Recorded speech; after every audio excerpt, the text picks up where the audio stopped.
There's the law. There's justice. I used to think they were one and the same. Then I understood. I am the former, we are the latter. Modern Queen Tales presents The Broken Badge. Remember to like, subscribe, and above all, enjoy. Without further ado, let's give these pages a flip. The blizzard hammered the jagged granite peaks of the Blackridge Divide. Snow piled in heavy, blinding drifts against the ancient, towering pines. I pushed my way through waist-deep powder, my thighs burning with the intense exertion of the steep incline. Every breath plumed in thick, ragged white clouds before the gale-force wind snatched the vapor away. Ice crystals coated my eyelashes, blurring the desolate, monochrome landscape. The heavy wool of my department-issued coat hung stiff with frost, a suffocating weight across my shoulders. Underneath the layers of wool, synthetic moisture-wicking fabric, and heavy Kevlar body armor, the silver star pinned over my heart felt like a block of solid ice pressing into my ribs. I swore an oath to that badge exactly 10 years ago. I stood in a warm, wood-paneled auditorium, raised my right hand and vowed to uphold the law. I promised to bring the violent, the wicked, and the elusive into the stark light of justice. The state placed its total trust in me. The mounting pressure of this specific, highly publicized manhunt rested squarely on my shoulders. Captain Mickelson handed me the file 3 weeks ago. 3 weeks of tracking across the frozen northern borders culminated in this singular, treacherous mountain pass. I hunted Tobias Walker. The warrant folded in my inner breast pocket authorized lethal force.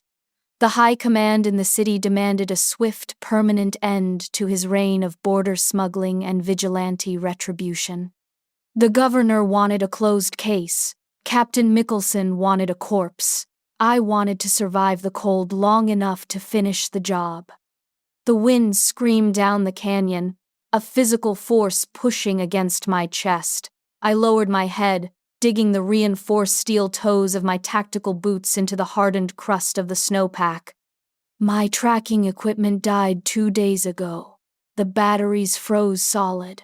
I operated purely on instinct, reading the subtle disturbances in the snow, following broken twigs and faint tracks rapidly vanishing under the fresh snowfall.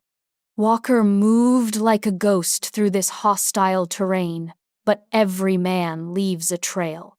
A sharp ridge of gray stone broke the endless expanse of white. I dropped to my knees, sinking deep into the powder, and crawled to the edge of the rocky outcropping. Tucked beneath the severe overhang, a small, dilapidated log cabin huddled against the sheer cliff face. A thin ribbon of gray smoke curled from the rusted tin chimney, immediately shredded by the violent gale. I found him. I stopped, crouching behind a snow-draped boulder the size of a patrol car. I drew my Glock 19 from my thigh holster. The stippled polymer grip felt rock-solid and familiar in my heavily gloved hand. I racked the slide, chambering a hollow point round. The metallic clack sounded sharp and distinct against the howling wind. I checked the seating of the magazine. I brushed a layer of fresh snow from the glowing green tritium sights. I advanced on the cabin. The storm provided perfect cover, masking the sound of my approach. I closed the 50 yards of open ground in a low, rapid crouch.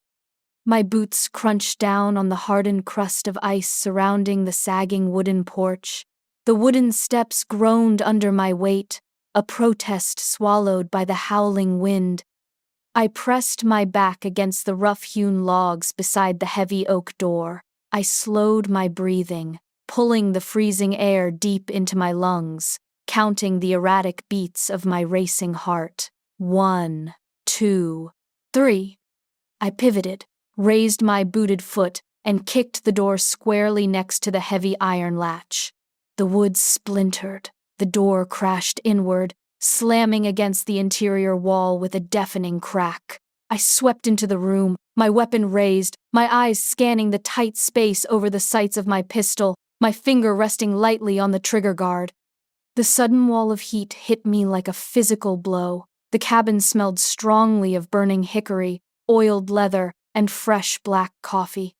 A massive fire blazed in the stone hearth, casting dancing orange shadows across the bare, scuffed wooden floorboards. Tobias Walker sat in a high-backed leather armchair beside the fire. He held a steaming tin mug in his left hand. His right hand rested casually on the padded armrest, mere inches from a heavy, silver-plated Colt Python revolver sitting on a small wooden side table. He wore a thick, dark gray wool sweater, heavy corduroy trousers, and leather boots caked in dried mud. His dark hair curled slightly at the ends, framing a face marked by the harsh elements of the frontier. Deep lines bracketed his mouth, and sharp, fiercely intelligent eyes tracked my entrance. "Hands where I can see them," I barked, my voice cut through the crackle of the fire, steady, loud, and commanding. Walker took a slow, deliberate sip from his mug. He swallowed. He lowered the tin cup to his knee and looked directly at me. The dancing firelight caught bright amber flecks in his dark eyes. A slow, devastatingly calm smile spread across his face. "You made excellent time, Detective Jarrow," he said. His voice possessed a deep, resonant quality, smooth as aged bourbon pouring over ice. The low timbre vibrated in the small room. "I expected the storm to hold you back at the lower pass." I stepped fully into the room, keeping the muzzle of my Glock pointed directly at the center of his chest. I kicked the splintered door shut behind me with the heel of my boot, cutting off the shriek of the blizzard. The sudden quiet of the cabin amplified the thick, heavy tension humming in the air between us. "Stand up," I commanded. "Keep your hands away from that table." Walker set his mug down on the floorboards. He rose slowly, unfolding his tall frame with an easy, fluid grace. He stood a full head taller than me, casting a long, imposing shadow against the far wall of the cabin. The wanted posters plastered across 5 counties painted him as a feral, bloodthirsty killer. The crude sketches depicted a monster. The man standing before me radiated a quiet, magnetic charisma. He possessed the relaxed, rooted posture of an apex predator, completely in control of his environment. "You have a very intense grip on that weapon, Donna," he observed, using my first name with a startling familiarity that sent a hot, dangerous spike of adrenaline straight through my veins. "Turn around," I ordered, ignoring the way my name sounded on his tongue. "Place your hands flat on the back of the chair." He turned. He placed his large, calloused hands on the worn brown leather of the armchair. I stepped forward. I maintained a strict, tactical distance. I holstered my weapon, relying on the element of surprise and my close-quarters training. I pulled my steel handcuffs from my duty belt. The metal links clinked softly. I closed the final distance between us. My boots thudded loudly against the floorboards. I reached up for his left wrist. Walker pivoted on his heel. He moved with staggering, blinding speed. Before my brain could register the shift in his posture, his hand shot out and clamped firmly around my wrist. His grip felt like a vice of solid iron, completely immovable. With his other hand, he caught the heavy fabric at my waist, pulling me hard and fast against his solid chest. I gasped, the air rushing from my lungs. My free hand flew up automatically to shove against his solid, broad shoulder. He held me there, easily absorbing my desperate resistance.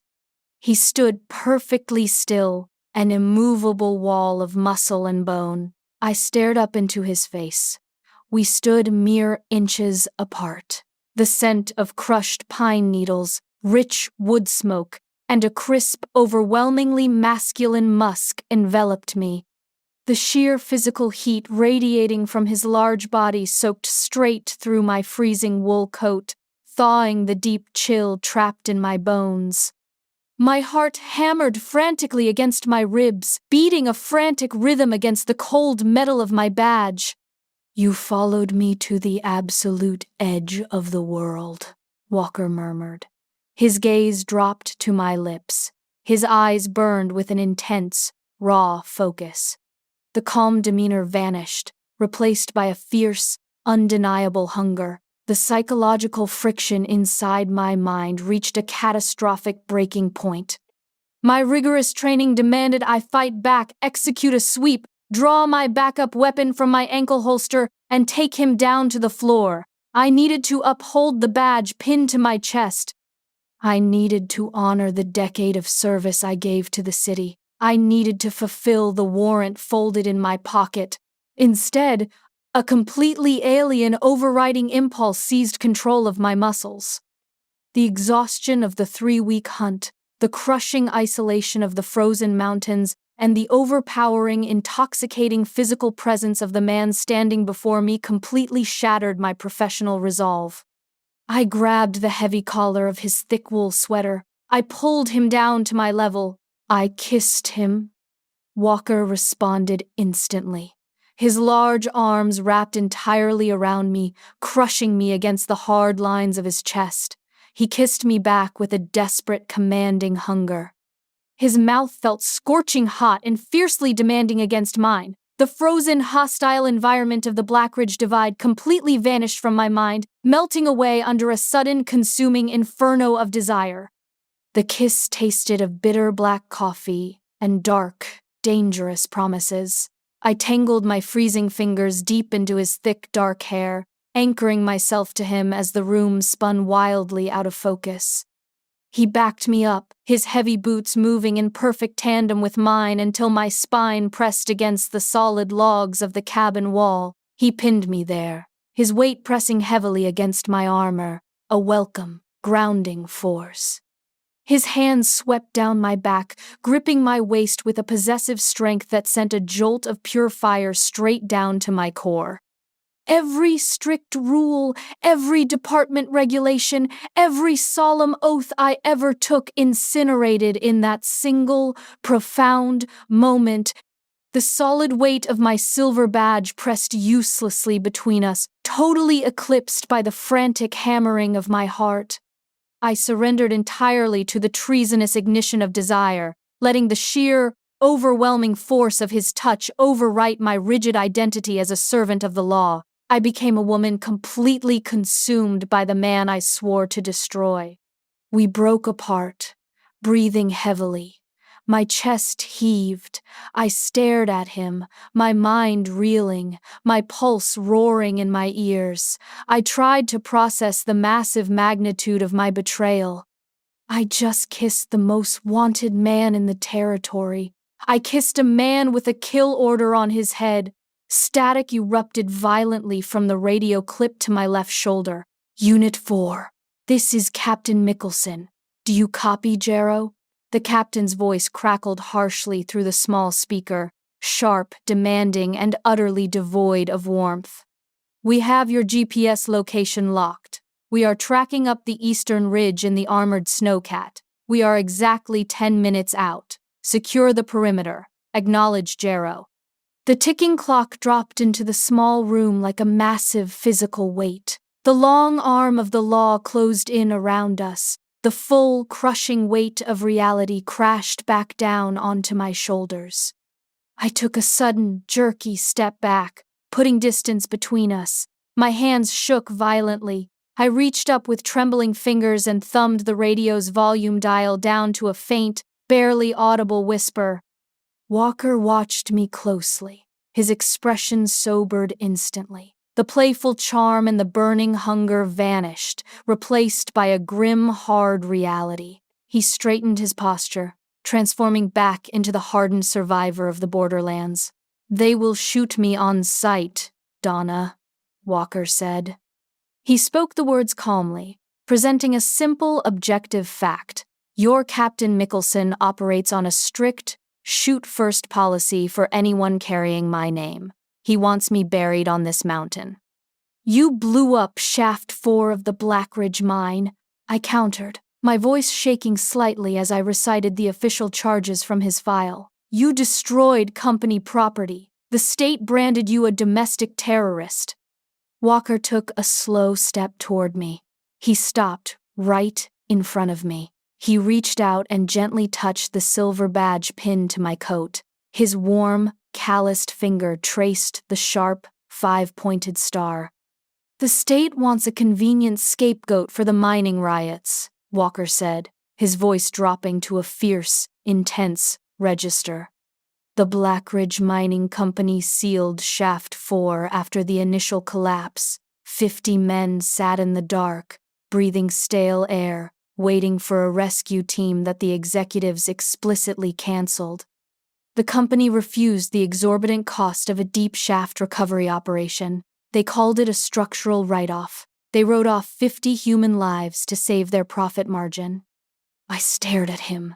The state's official narrative dominated the news cycles. I read the thick case file 100 times in my cramped office. The official police reports completely omitted any mention of trapped miners. The corporate reports omitted the company's refusal to mount a rescue. "I packed 300 pounds of localized breaching charges onto a stolen snowmobile," Walker continued, his eyes locking onto mine, burning with righteous conviction. "I drove it down the access tunnel. I blew the rock face wide open. I pulled those men out of the dark. I broke their laws to save 50 men left to die in a collapsed tunnel. The law you serve protects the men who ordered that tunnel sealed." I stood frozen. I knew the corruption ran deep in the city. I spent 10 years watching criminals walk free on technicalities, and rich men buy their way out of holding cells. I turned a blind eye to the political maneuvering of Captain Mickelson, focusing solely on the pure mechanics of the hunt. "You have a choice to make," Walker said softly. "You can stand here, wait 10 minutes, and hand me over to men who will put a bullet in my head before I ever see the inside of a courtroom. You keep your shiny badge. You get a commendation. You get a promotion to lieutenant. You remain the perfect, untouchable detective." He let his hand fall away from the badge. He reached down and picked up the heavy, silver-plated Colt Python from the side table. He checked the cylinder, snapping it shut with a flick of his wrist. He held the massive weapon out to me, grip first, offering me his only means of defense against an armed tactical team. "Or you come with me," Walker said, his voice steady and resolute. "We go out the back window. I have 2 horses saddled, packed, and waiting in the lower cave system. We ride over the northern border before the snowcat even reaches this cabin. You leave the badge behind. You leave the lies behind. We survive this together." I looked down at the massive revolver resting in his palm. I looked down at the silver star pinned tightly to my chest. The howling wind battered the thick log walls, a chaotic, deafening symphony mirroring the violent storm raging inside my head. I dedicated my entire adult life to the pursuit of the law. The badge defined my identity. It provided strict structure, deep purpose, and a clear, unwavering line between right and wrong. I looked back up into Walker's eyes. I saw the undeniable truth of the man the state branded a monster. He radiated a fierce, protective loyalty. I felt the lingering, burning heat of his kiss on my lips, a primal, undeniable connection that bypassed all logic and reason. The strict line between right and wrong blurred completely, smudging into a vast, uncharted landscape of gray. The law, with all its rigid statutes and corrupt enforcers, felt suddenly cold, hollow, and utterly devoid of true justice. I reached up to my shoulder. I unclasped the heavy radio from my tactical vest. I dropped the plastic unit onto the floorboards. I raised my heavy steel-toed boot and stomped down hard. The plastic casing shattered into a dozen pieces. The circuit board cracked. Captain Mickelson's faint, demanding voice silenced forever. I reached up to my chest. I unpinned the silver star. The metal felt freezing against my fingertips. I tossed the badge onto the seat of the leather armchair. It landed with a soft, muted thud against the worn cushion. "Show me the horses," I said. Walker smiled. A genuine, bright expression of profound relief and fierce joy illuminated his rugged face. He grabbed my hand. His grip felt incredibly warm, solid, and utterly secure. We moved rapidly to the back of the cabin. Walker threw open the heavy wooden shutters, letting the freezing storm blast into the room. He vaulted through the window, landing smoothly in the deep snow outside. He turned and reached up for me. I climbed onto the wooden sill and jumped into the white void. He caught me, easily absorbing the impact, holding me tight against his chest for a brief, breathless second before setting me firmly on my feet. We ran. We plunged together through the heavy snow drifts, leaving the warm cabin, the shattered radio, and the abandoned silver badge far behind us. We navigated the steep, treacherous path down the cliff face to the hidden cave where the two large, dark horses waited in the gloom. Walker swung up into the saddle of the lead horse. I mounted the second horse, grabbing the leather reins. I followed the wide path he cut through the blinding white storm, trusting his navigation completely. We pushed the animals hard, racing against the ticking clock. We crossed the northern borderline just as the distant, mechanical roar of the heavily armored snowcat echoed over the steep ridge we left behind. The seasoned hunter finally crossed the line to become the hunted. I rode deep into the shadows with an outlaw, leaving the blinding, harsh, unforgiving light of the state's justice in the past. We forged a new path in a world built on moral gray areas, bound tightly together by a treasonous ignition that forever altered my destiny. The end. If you enjoyed this quick escape, hit the subscribe button for new stories twice a week. Until then, I'll see you at the next flip of the pages.